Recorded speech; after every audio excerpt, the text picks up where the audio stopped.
ਓਏ ਅਸਲਾਮ ਅਲੈਕੁਮ ਬਿੱਲੀ ਅਤੇ ਮੇਰੇ ਘਰ ਦਾ ਕਹੀਂ ਨਾ ਪੱਕੀ ਦੀ ਕਾਲੀ ਹੁੰਦੀ ਜੱਫੀ ਪਾ ਕੇ ਲੋ ਜਾਂਦੀਆਂ ਟੈਡੀ ਜਾ ਕੇ ਵੇਖਣਾ ਕੁਛ ਨਵਾਂ आया है। अस्सलाम वालेकुम जी, कैसे हैं आप सब? मैं ठीक, शुक्र अल्हम्दुलिल्लाह। दुआ करती हूँ आप भी माशाल्लाह ठीक ठाक रहें, खुश रहें। चलें जी बिस्मिल्लाह करते हैं। मैं अपने लिए नाश्ता बना रही, 2 अंडों का ढेर सारा मैं प्याज पाया, टमाटर पाया, मोटा मोटा हरी मिर्चें डाले। मैंने आमलेट भी बनाया, मोटी चीज़ें रख के बनाई हैं, क्योंकि एक मैंने लिया टोस्ट, साथ लिया चाय का मग, कप कह लें मग कह लें। ये मेरा नाश्ता है। कितने उपर लाइट चले ना इन्ने क चमके वजदे, मैनू बंद करनी पैंदी है। तो खैर नाश्ता किया वे, घर के छोटे मोटे काम किए ने। उस तो बाद मैं गई हाँ टैडी मार्केट, क्योंकि टैडी मार्केट च सानू अजकल ना माँ बेटे ना गार्डन के धनिया लसन लाना दौरा पिया है। दौरा नहीं पैंदा एक चीज़ का, क्या करना ही करना वो वाला साड़ा सिस्टम होया। खैर मैं आ तो गई ट्रैम के उत्ते कि इतने ना गार्डन के अंदर टैडी के अंदर बहुत सारे ऐसे मुझे मिल जानी बास्केट या जो होती है ना चीज़ें जिसके अंदर मैं कुछ लगा सकूं, ऐसी वाली चीज़ें वो मैं देखने आई हूँ। तो खैर मुझे काफ़ी चीज़ें अच्छी लगी हैं। लुकमान ने मुझे बोला था कि टैडी से आप ले आएँ, लेकिन जब मैंने देखा ना कि ये चीज़ें उठाने में मुझे इतना मसला होना है, मैं पसंद कर रही हूँ लेकिन मैं ली नहीं है। मैं सारी सिलेक्ट करके ना ओके ओके करके रिपोर्ट ना अपने आप दे आई कि यह भी लैके जाना तो यह भी लैके जाना। हुण मैं लुकमान दे नाल जावांगी या अपने मियाँ दे तरला करांगी। तो खैर ये चीज़ां मैं चुक के लैके जा रही ना।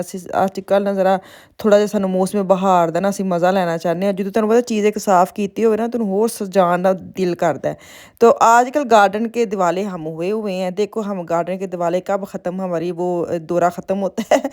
तो खैर इसी चक्कर में ना फिर मीडिया देखे ना ऐसे ऐसी वाली मैं चीज़ें देख रही जिसमें मिट्टी डालूँ, धनिया डालूँ और वो ना साफ़ सुथरा बस उग जाए ना, उगेगा इंशाल्लाह ताला। लहसुन लगाऊंगी, धनिया लगाऊंगी, फूल शूल जो आजकल बड़े प्यारे प्यारे लगे हैं वो लगाऊंगी। खैर मैंने कहा चलो आई तो हूँ तो मैं इसको विज़िट कर लेती हूँ, आप लोगों को भी दिखा देती हूँ। कोई नई चीज़ आई है तो मैं आपको दिखा देती हूँ, जो पुरानी है वो तो आपने पहले भी देखी होंगी, फिर देख लेना, कोई मसला नहीं, कि पैसे लगते हैं। खैर टेबल मैट की मैं बड़ी शदैन हाँ। ਜਿਹੜਾ ਟੇਬਲ ਹੈ ਨਾ ਮੇਰਾ ਸੋਫੇ ਦੇ ਅੱਗੇ ਪਿਆ, ਉਹ ਮੈਨੂੰ ਹੁੰਦਾ ਹੈ ਹਰ ਹਫਤੇ ਬਾਅਦ ਇੱਕ ਮੈਟ ਜਿਹੜਾ ਨਾ ਚੇਂਜ ਹੋਣਾ ਚਾਹੀਦਾ। ਐਵੇਂ ਆਪਣੇ ਦਿਲ ਨੂੰ ਤਸੱਲੀ ਦੇਣ ਲਈ ਤੁਸੀਂ ਯਕੀਨ ਕਰੋ, ਛੋਟੀ ਵੀ ਚੀਜ਼ ਤੁਸੀਂ ਘਰ ਵਿੱਚ ਲੈ ਆਉਂਦੇ ਨਾ ਤੇ ਉਹ ਤੁਹਾਨੂੰ ਇੰਨਾ ਮਤਲਬ ਸਕੂਨ ਦਿੰਦਾ ਵੇ, ਲੱਗਦਾ ਵੇ ਕਿ ਤੁਸੀਂ ਸਾਰਾ ਕੁਝ ਨਵਾਂ ਕੀਤਾ ਹੋਵੇ। ਐਵੇਂ ਇੱਕ ਚੇਂਜ ਆ ਜਾਂਦਾ। ਚੇਂਜ ਜ਼ਿੰਦਗੀ ਵਿੱਚ ਬੜਾ ਜ਼ਰੂਰੀ ਹੈ। ਨਾਰਮਲ ਜ਼ਿੰਦਗੀ ਵਿੱਚ ਚੇਂਜ ਜਿਹੜਾ ਨਾ ਉਹ ਇਸ ਲਈ ਜ਼ਰੂਰੀ ਹੈ, ਇੱਕ ਤਾਂ ਤੁਸੀਂ ਫਰੈਸ਼ ਰਹਿੰਦੇ ਹੋ, ਇੱਕ ਤੁਸੀਂ ਡਿਪਰੈਸ਼ਨ 'ਚ ਨਹੀਂ ਜਾਂਦੇ, ਤੁਸੀਂ ਮਰੀਜ਼ ਨਹੀਂ ਬਣਦੇ।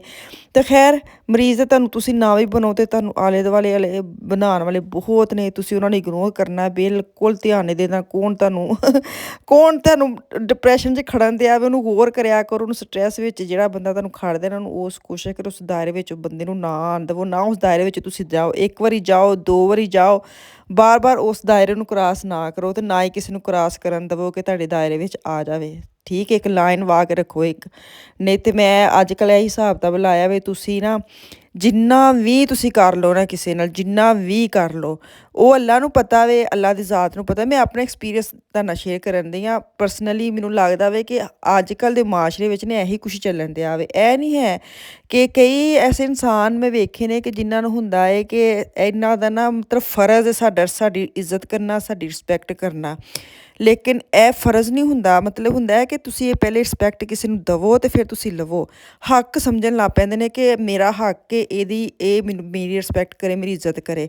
ਹੱਕ ਨਹੀਂ ਸਮਝਣਾ ਚਾਹੀਦਾ, ਫਰਜ਼ ਸਮਝਣਾ ਚਾਹੀਦਾ ਕਿ ਅਗਰ ਇੱਕ ਬੰਦਾ ਤੁਹਾਨੂੰ ਇੱਜ਼ਤ ਦੇਂਦਾ ਤਾਂ ਤੁਸੀਂ ਵੀ ਨਾਲ ਉਹਨੂੰ ਇੱਜ਼ਤ ਦੇਵੋ। ਕਈ ਐਸੇ ਬੰਦੇ ਨੇ ਜਿਨ੍ਹਾਂ ਤੁਸੀਂ ਜ਼ਿਆਦਾ ਉਹਨਾਂ ਦੀ ਅਹਿਮੀਅਤ ਤੋਂ ਵੱਧ ਕੇ ਥੋੜ੍ਹਾ ਜਿਹਾ ਤਾਂ ਚੁੱਕ ਕੇ ਰੱਖਦੇ ਨੇ, ਅਤੇ ਉਹ ਬੰਦੇ ਨੂੰ ਸਮਝਦਾ ਕਿ ਇਹ ਤਾਂ ਬੰਦਾ ਹੈ ਹੀ ਹੈ ਵੇ, ਇਹਨੇ ਤਾਂ ਕਿਤੇ ਨਹੀਂ ਜਾਣਾ, ਤੇ ਚਲੋ ਅਗਲੇ ਨੂੰ ਫੜਨੇ ਆ। वो जो होता है ना, एक मिसाल है, उड़दियाँ चिड़ियाँ फड़ते हैं, जड़ियाँ बैठियाँ उन्होंने नहीं फड़ते। वो वाला हिसाब किताब होता है हमारे माशरे में। कभी गौर करना। मैं आपको साथ साथ चीज़ें दिखा रही हूँ, साथ में तुहानूं नसीहतां भी कर ला। अज थोड़ा जिहा मैं तुहानूं थोड़ा जिहा स्कूल टीचर बन के थोड़ा जिहा मैं की कहते भाषण भी देना चाहनी हाँ। ਤੁਸੀਂ ਕੋਈ ਕਦੀ ਵੇਖਿਓ ਕਿ ਜਿਹੜੇ ਤੁਸੀਂ ਇਨਸਾਨ ਨੂੰ ਪਿਆਰ ਕਰਦੇ ਹੋ ਜਾਂ ਤੁਸੀਂ ਮੁਹੱਬਤ ਕਰਦੇ ਹੋ ਜਾਂ ਤੁਸੀਂ ਇੱਜ਼ਤ ਕਰਦੇ ਹੋ ਇੱਕ ਲਿਹਾਜ਼ ਵਿੱਚ ਰੱਖ ਕੇ, ਲੇਕਿਨ ਉਹ ਇਨਸਾਨ ਪਤਾ ਕੀ ਕਰਦਾ ਵੇ, ਇਹ ਤਾਂ ਇਨਸਾਨ ਕਿਤੇ ਨਹੀਂ ਜਾਂਦਾ, ਇਹਨੇ ਤਾਂ ਮੇਰੀ ਰਿਸਪੈਕਟ ਕਰਨੀ, ਮੇਰੀ ਇੱਜ਼ਤ ਕਰਨੀ, ਇਹਨੇ ਤਾਂ ਹੈ ਹੀ ਹੈ ਵੇ। हाँ, लेकिन ਜਿਹੜਾ ਇਨਸਾਨ ਉਹਦੀ ਇੱਜ਼ਤ ਨਹੀਂ ਨਾ ਕਰੇਗਾ, ਉਹ ਇਨਸਾਨ ਉਹਦੇ ਪਿੱਛੇ ਭੱਜੇਗਾ कि ਉਹਨੂੰ मैं फड़ लवां। ये वाली मिसाल जो होती है ना कि उड़ती चिड़ियों को पकड़ते हैं और बैठती चिड़ियों को नहीं पकड़ते, वो इस मिसाल में टिकता है कि जो इज़्ज़त करता है उससे नहीं करवानी, जो नहीं करता उसके पीछे भागती हैं। तो ऐसे लोगों से ना थोड़ा दूर ही रहे, मैं आपको सही बताऊँ। बहुत इज़्ज़त करते हैं, उनकी और ज़्यादा करें। जो नहीं आपको लगता है कि ये आपको इग्नोर कर रहा है और आपको नज़रअंदाज कर रहा है, आप उससे डबल नज़रअंदाज करें। जैसे ही आप नज़रअंदाज करेंगे ना, देखना वो बंदा कल को आपके वही वाली जो उड़ती चिड़ी को पकड़ता था, वो फिर उड़ती चिड़ी चिड़ी में आप भी शामिल हो जाएंगे, फिर आपको पकड़ने लग जाएगा। तो इसलिए अपनी इज़्ज़त करवाएं, फिर दूसरों की करें। जब तक आप अपनी इज़्ज़त नहीं करेंगे, कोई आपकी इज़्ज़त नहीं करेगा, ये लिखी पड़ी बात है।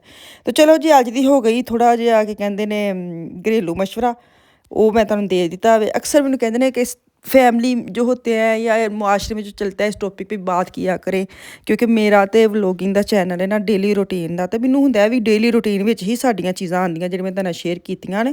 ऐ नहीं कि तुहानू हफ्ते बाद कोई आंदी तुहानू सट्ट वजदी, नहीं नहीं नहीं नहीं, डेली वजेगी कितों ना कितों तो टीस तुहानू मिलदी रहेगी। तो कोशिश करा करो नैगेटिविटी को दूर रवो जिन्ना हो सके। अच्छा जी, मैं ਇਹ ਟੋਕਰੀਆਂ ਛੱਡ ਕੇ ਆਈ ਹਾਂ। 5 ਯੂਰੋ ਦੀ ਇੱਕ ਟੋਕਰੀ ਮੈਨੂੰ ਇੰਨੀਆਂ ਪਸੰਦ ਆਈਆਂ ਨੇ। ਫਿਰ ਮੈਂ ਉੱਥੇ ਬੈਗ ਇੰਨਾ ਸੋਚਿਆ ਕਿ ਇਹਦੇ ਵਿੱਚ ਮੈਂ ਕੀ ਰੱਖਾਂਗੀ, ਮੈਂ ਕਿੱਥੇ ਰੱਖਾਂਗੀ। ਇੱਕ ਤਾਂ ਸਾਡੇ ਘਰਾਂ 'ਚ ਜਗ੍ਹਾ ਵੀ ਨਹੀਂ ਨਾ ਹੁੰਦੀ, ਬੰਦਾ ਕਰੇ ਤੇ ਕਰੇ ਕੀ। ਤੇ 2 ਹੀ ਟੋਕਰੀਆਂ ਟੈਡੀ 'ਚ ਪਈਆਂ ਸਨ। ਬਹੁਤ ਘੱਟ ਚੀਜ਼ਾਂ ਇੰਝ ਦੀਆਂ ਆਉਂਦੀਆਂ ਨੇ, ਤੇ ਹੁਣ ਆਈਆਂ ਸਨ, ਮੈਨੂੰ ਬੜੀਆਂ ਹੀ ਸੋਹਣੀਆਂ ਲੱਗੀਆਂ। ਛੱਡ ਮੈਂ ਆਈ ਹਾਂ, ਪਰ ਮੈਨੂੰ ਆਈਡੀਆ ਦਿਓਗੇ ਮੈਂ ਲਿਆਵਾਂ ਤੇ ਇਹਦੇ ਵਿੱਚ ਕੀ ਰੱਖਾਂ। ਪਹਿਲੇ मैं सोचा पोने शोने रखांगी, जो होते ना किचन के रुमाल, वो ले रखती हूँ। फिर मैंने सोचा ले जाती हूँ किसी बच्चे की जराबी वगैरह रखूँगी। फिर मैं छोड़ आई हूँ। अच्छा जी, घर आके मैं स्नैक बनाने में इन्नी भुख लगी, मैं वाक करके आई। मैं कहा कोई ऐसी मैं चीज़ बना लो जी जल्दी जल्दी बने। मैंने चने लिए जो बॉयल किए होते ना डब्बा, उसको मैंने धोया अच्छी तरह और हल्का सॉल्ट डाल के, नमक मिर्च और जो है ना चाट मसाला, ਉਹਨੂੰ ਚੰਗੀ ਤਰ੍ਹਾਂ ਮੈਂ ਇਹਨੂੰ ਨਾ ਫੈਂਟੀ ਲਾਣੀ ਚਮਚ ਦੇ ਨਾਲ, ਇੱਧਰ ਉੱਧਰ ਘੁਮਾਉਣਾ ਵੇ ਤਾਂ ਕਿ ਅੱਛਾ ਮਿਰਚਾਂ ਦੇ ਨਾਲ ਨਾ ਤੁਹਾਨੂੰ ਬੜੇ ਨਿੱਛਾਂ ਨੁੱਛਾਂ ਆਉਣਗੀਆਂ। ਤੇ ਕੋਸ਼ਿਸ਼ ਕਰਿਓ ਥੋੜਾ ਨਾਲ ਪਾਣੀ ਵੀ ऐड कर लो, फिर ना वो मिर्चा नहीं सड़दियाँ। तो इसको मैंने हल्का हल्का फ्राई किया है। जैसे आपको लगे कि पानी खुश्क हो गया, ऑयल अंदर जज्ब हो गया, थोड़ा सा पहले वो चुटकी सा मैं 1 चम्मच डाला था। अब इसको ठंडा करूँगी चनों को। तो ये मैं पावांगी कहते ने बाउल विच। अच्छा जी, मैं 2 टाइम वाक कर रही, मैं स्टोरी भी लानी है, सिर्फ इस लिए लानी है ताकि तुसी भी ना सोफा छड्ड के मंजी छड्ड के तो थोड़ा जिहा वाक करन जाया करो। मौसम बड़ा अच्छा है, बड़ा मज़ेदार है। हाँ, पाकिस्तान थोड़ी बड़ी गर्मी है, लेकिन रात को तुसी वाक कर सकते, सुबह सुबह उठ के फजर दी नमाज़ पढ़ के जा सकते हो। बड़ा मज़ा आंदा है सुबह उठ के तुसी वाक ते जांदे हो। खैर, ये मैं पाया खीरा, टमाटर, हरी मिर्चें, प्याज, आलू मैंने डाले नहीं है। मैंने प्रोटीन सैलड बना रही हूँ अपने लिए। अच्छा, तुसी एक बारी बाउल छोटू, ए पूरा नहीं खाना, ए नहीं पूरे खा लो छोटू जिहा बौल पा के खाओ ना तुसी, ते इन्ना हैवी कर छड्डदा, भुख छेती नहीं जे लगदी, जो मर्जी कर लो। तो मैं इमली का जो पल्प है ना, वो मैं कट के रखा सी। पहले मैं 2 चम्मच पाए, फिर 3। मिशाल मेरे नाल सी, उन्होंने ऐसी मम्मा सारी डाल दें, उसको बड़ी पसंद है। आप लेमन जूस भी डाल सकते हैं, मेरे पास ये पड़ी थी मैंने ये डाली, लेकिन आप लेमन जूस आराम से मतलब 2-3 चम्मच वो भी ऐड कर सकते हैं। और आराम नाल तुसी जिहड़ा तुसी वाक करन गए सो ना, तो ਉਹਦੇ ਫਿਰ ਤੁਸੀਂ ਮਜ਼ਾ ਲਵੋ। ਦੁਬਾਰਾ ਸੋਫੇ 'ਤੇ ਬਹਿ ਕੇ ਉੱਤੇ ਥੋੜ੍ਹਾ ਜਿਹਾ ਚਾਟ ਮਸਾਲਾ ਹੋਰ ਮੈਂ ਪਾ ਲੈਣਾ ਵੇ, ਅਤੇ ਮੇਰੀ ਸੈਲਡ ਹੋ ਜਾਣੀ ਤਿਆਰ। ਅਤੇ ਬੜੀ ਟੇਸਟੀ, ਬੜੀ ਮਜ਼ੇਦਾਰ ਹੈ। ਜਦੋਂ ਤੁਹਾਨੂੰ ਭੁੱਖ ਲੱਗੀ ਤੇ ਨਾ ਸਮਝ ਆਉਣੇ ਤੇ ਇਹ ਬਣਾ ਕੇ ਤੇ ਤੁਸੀਂ ਵੇਖ लियो ना। चलो जी, एक पैकेट आया वे। एक बहन है मेरी, अमेरिका में रहती है, उसने मुझे ये गिफ्ट भेजा है। मैं बड़ी चाह ना सिरे सिरे खोलिया, खोलने लगी सा, मैं क्या नहीं मिशाल आएगी तो उसको मैं दिखाऊँगी, वो खोलेगी। तो एक बैग है, मैं आपके साथ शेयर करती हूँ।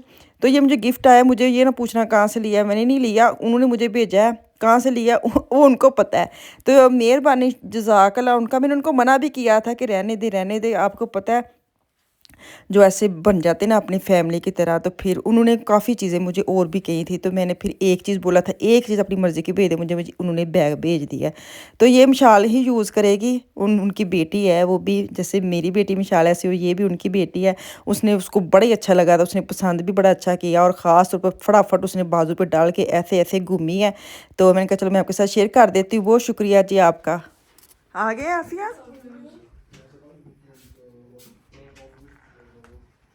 ठंड है वैसे। वो कहते चाबी नहीं लेके गया थे, दरवाजा साथ लगा तो खुद ही आ जाएगा। आगे दरवाजा, मैंने आपको कहा था दरवाजा खोला, फिर बंद कर, खोलो। ओए अस्सलाम वालेकुम बिल्ली, अते मेरे घर का कहीं नमक बहुत आते बहुत अच्छी है। अंदर आंदी काली हुंदी, जप्पी पाक लो जांदी है। ले आओ जी, मेहरबानी। चलो बिस्मिल्लाह। बच्चा पार्टी ਨੂੰ ਬੁਲਾਓ ਨਾ ਇੱਧਰ, ਆਪਣੇ ਆਪਣਾ ਖਾਣਾ ਲੈਣ। चलें जी, शाम का खाना आज बाहर था क्योंकि सुबह मेरे मियाँ ने मुझे बोल दिया था कि शाम को ना बच्चों को ना बताना, लेकर मैं ले आऊँगा। मैंने आज बच्चों को बिल्कुल नहीं बताया था। वो यही पूछ रहे थे क्या बनाया है मम्मा, क्या पकाना है? तो मैंने ऐसे टाल-मटोल करके टाइम गुज़ारा। आप यकीन करें उनको बताए बगैर वो खुश हो गए जब उनके बाबा खाना लेके आए। तो खाना की लेके ना साढ़े कोल यही ऑप्शन हुंदा है, तुर्किश मार्केट का खाना है। लेकिन शुक्र अल्हम्दुलिल्लाह बड़ा ही अच्छा, बड़ा मज़ेदार, ਸਾਰਿਆਂ ਨੂੰ ਪਸੰਦ ਆ ਜਾਂਦਾ। ਜ਼ਾਰੀ ਗੱਲ ਜਿਹੜੀ ਤੁਸੀਂ ਖਾਣ ਲੱਗ ਪੈਂਦੇ ਹੋ ਬੱਚਿਆਂ ਨੂੰ ਉਹਦਾ ਮਜ਼ਾ ਆਉਣ ਲੱਗ ਪੈਂਦਾ। ਤੇ ਇਹ ਵਾਲੇ ਜਿਹੜੇ 2 ਬॉक्स ने, एक भी मिशाल ਦਾ, एक मेरा और मेरे मियाँ का। बाकी जो क्या कहते हैं लामा चून है साथ, वो डोनर है, डोनर बॉक्स साफिया लेती है, डोनर अफान साहब लेते हैं। तो ये आज बच्चों को ट्रीट मिली थी बड़ी मज़े की, ਜਿਹੜੀ ਮੈਨੂੰ बड़ा फ़ायदा होया, कुछ करना नहीं पिया। तो चलो जी, ਇੱਥੇ वापस आवांगे कल। दुआ में याद रखियो। अल्लाह हाफिज़।